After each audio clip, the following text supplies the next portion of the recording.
Would that be accurate to say that they can use the money they get from organized retail crime to fund bigger and more dangerous crimes? Absolutely, Marty. Absolutely.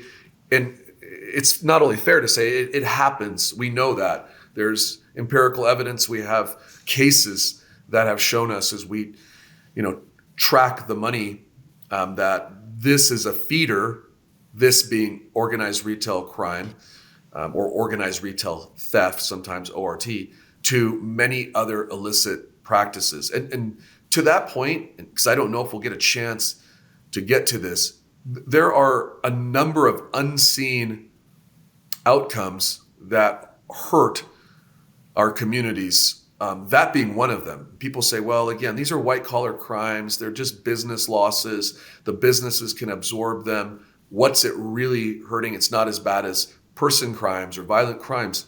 Well, as you suggested, first of all, they fund all of those other serious violent crimes. Two, there's direct losses to the businesses. And I'm talking about, over $125 billion to the industry. I mean, that was a statistic from, I think, 2 years ago.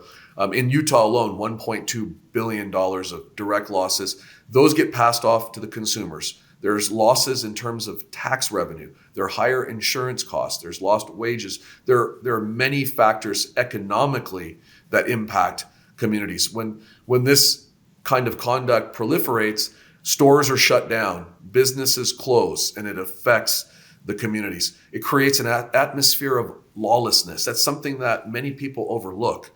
Look at many of the cities that stopped enforcing these types of crimes or focused on defunding the police.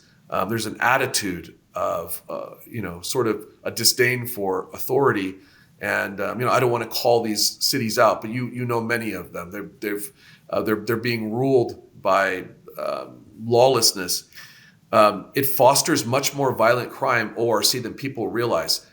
In the parking lots, even in the stores, as people these boosters are taking millions and again, cumulatively billions of dollars.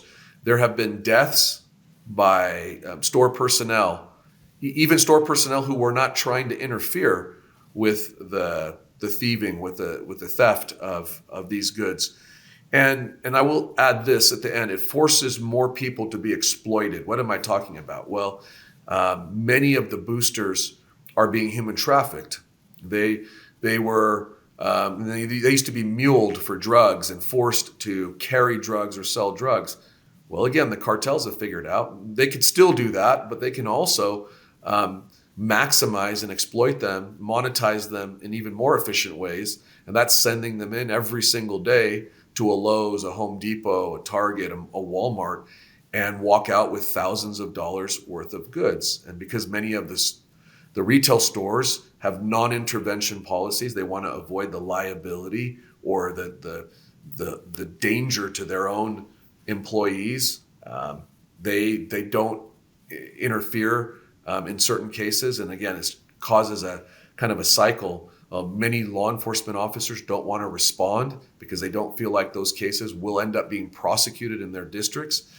So when people think about these crimes as, they're just white collar crimes, they're not really hurting anyone. Some call them victimless crimes. That's absolutely not the case.